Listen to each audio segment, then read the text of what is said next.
आज 2 वीडियो में जाएगा ये पूरा, क्योंकि आ गया था कोई, गेट धक-धका दिया था तो मैंने खोलने गया, बस मुझे स्टॉप करने की वजह से सेव हो गया, तो इसी के लिए माफ़ी चाहता हूँ, देख लेना आप लोग। चित्र मृतभांड मैंने बता रहा था आपसे। लोथल से लोथल से एक चित्रित मृतभांड मिला था जिस पर कौवा और लोमड़ी का चित्र बनाया था। इसे स्पष्ट होता है कि विष्णु विष्णु शर्मा की रचना पंचतंत्र में विष्णु शर्मा जो रचना की थी पंचतंत्र की कहानी से हड़प्पा वासी परिचित थी। विष्णु शर्मा की कहानी से आपसे ये क्वेश्चन बना सकती है कि विष्णु शर्मा मतलब विष्णु शर्मा किस कहानी से हड़प्पा सभ्यता के लोग परिचित थे, तो पंचतंत्र की कहानी से हड़प्पा सभ्यता परिचित थे। और उसी बुक में यानी उसी पंचतंत्र में ये मिला था चित्रित मृतभांड, विष्णु शर्मा ने जिसे लिखा था। हड़प्पा काल में वस्त्र निर्माण उद्योग का प्रचलन था। मोहनजोदाड़ो का उत्खनन से सूती वस्त्र का एक टुकड़ा का साक्ष्य मिला था। हड़प्पा वासी वस्त्र की सिलाई, रंगाई और छपाई आदि काले से भी परिचित थी। इसका प्रमाण धौलावीरा से मिलता है। मैंने एक दिन लाइव आऊँगा दोस्त, और देखो मैं ये नहीं बोल रहा हूँ कि अच्छा पढ़ा रहा हूँ या गलत पढ़ा रहा हूँ, गलत वर्ड नहीं हो सकता है, मेरा बोलने का स्टाइल थोड़ा गलत हो सकता है, क्योंकि मोबाइल पर पढ़ाता हूँ ना, कंसंट्रेट नहीं हो पाता हूँ, कॉन्संट्रेट नहीं कर पाता हूँ, थोड़ा इधर उधर डिस्टर्ब होता है। ऑनलाइन जब पढ़ाऊँगा पढ़ाने लगूँगा तो बहुत बेहतर पढ़ाऊँगा, विश्वास रखना आप लोग, क्योंकि वहाँ फोकस रहता है, सिर्फ अच्छा लगता है हमको ऑनलाइन आना। लेकिन ऐसा कुछ व्यवस्था नहीं है, जिस वजह से थोड़ा मैंने फंसता हूँ। लिख लिख के बताने में कुछ और मज़ा है, पीडीएफ है, थोड़ा पढ़ने में इधर उधर हो ही सकता है यार। ये सब बहुत इम्पोर्टेंट पॉइंट है। मैंने वादा करता हूँ आपसे, यदि रट के जाओ और तुम दरोगा में नहीं बना के आओगे, नहीं कर पाओगे ना, ये और घटना चक्र 2 गो, सारा आदमी बोलता है 3 बुक 3 बुक, मैं गारंटी देता हूँ कोई 3 बुक नहीं, तुम ये मेरा नोट्स ले जाओ और तुम घटना चक्र पढ़ लो, ये पढ़ के घटना चक्र बना लो 3-4 बार। नहीं तो आप लोग यदि मेरा वीडियो देखते हो, कोई है कोचिंग वाले संपर्क में, तो नहीं सॉरी छोड़ दो, मैं देखता हूँ खुद, तो बेहतरीन रहेगा। हड़प्पावासी लोग से परिचित थे नहीं थे। हड़प्पावासी लोहा से परिचित नहीं, लोह मतलब लोहा से परिचित नहीं थे। हड़प्पा लोहा से परिचित, हड़प्पा वासी यानी हड़प्पा में जितने लोग रहते थे वो लोहा से परिचित नहीं थे। इसे अन्य धातु जानते थे, जैसे सोना, चांदी, तांबा, टीन, कांसा इत्यादि से परिचित थे। भारत में लोह का प्रचलन पहली बार 1000 ईसा पूर्व से आरंभ हुआ था माना जाता है। 1000 ईसा पूर्व से आरंभ माना जाता है। वर्तमान में भारत के लौह का पहला साक्ष्य उत्तर प्रदेश के अंतररंजी खेड़ा में देखने को मिला था।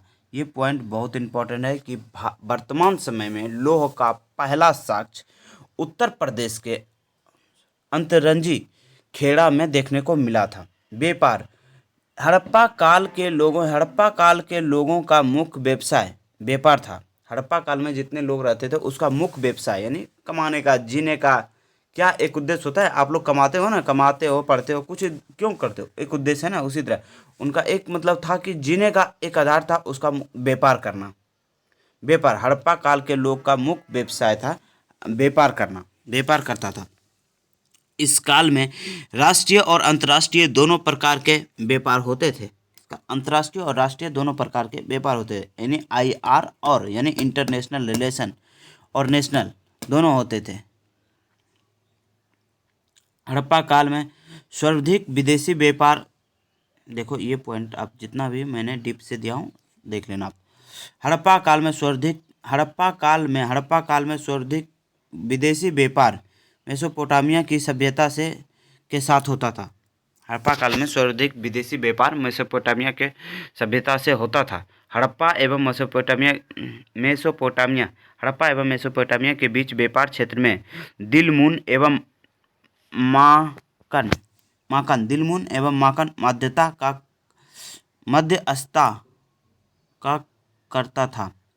दिलमुन की पहचान आज की फरस आज की फ़ोरस की खाड़ी में स्थित बहरनी से ही की गई है, बहरनी से की गई है, जबकि माकान की पहचान, रुक जाओ एक मिनट, माकान की पहचान मकराट मकरान तट से की गई है, मकरान तट से की गई। हड़प्पा कालीन सबसे विकसित बंदरगाह, हड़प्पा कालीन सबसे विकसित बंदरगाह के रूप में लोथल का विवरण मिलता है। हड़प्पा कालीन का सबसे विकसित बंदरगाह लोथल बंदरगाह लोथल का विवरण मिलता है। हड़प्पा काल में व्यापार वस्तु विनिमय प्रणाली के आधार पर लेन देन के मोहर का प्रयोग होता था, जो कि सेल खड़ी की बनी होती है, सेल खड़ी की बनी होती है। मोहनजोदड़ो के उत्खनन से नृत्य करती हुई कांसे की निर्मित मूर्तियाँ प्राप्त हुई है, जो कि भ्रष्ट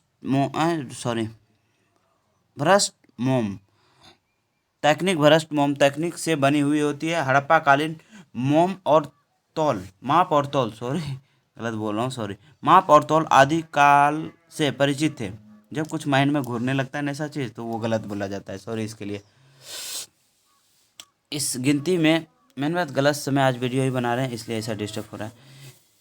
इन गिनती में 16 एवं उनके गुणज का प्रयोग होता था, जो कि एक मिनट रुक जाओ भाई, जो कि दशमलव प्रणाली की सूची है।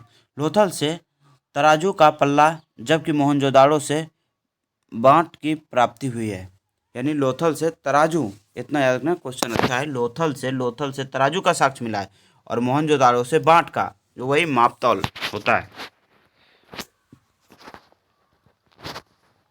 तो आप देखो क्रमबद्ध से हम ई भी डाल चुका हूँ। तांबा, चांदी, टीन, सोना कहाँ से मिला है, क्रमबद्ध 7 को है। देखिए,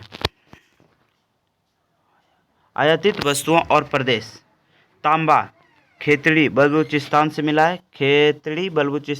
है, चांदी अफगानिस्तान ईरान से लिया गया, और टीन अफगानिस्तान से, और सोना अफगानिस्तान, ईरान, कर्नाटका से, और गोमत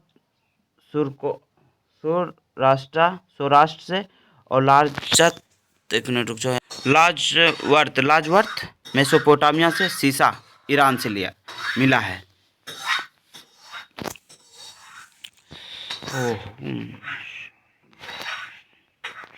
सॉरी रुक जाओ यार, पीडीएफ भाग गया मेरा, एक मिनट रुक जाइए।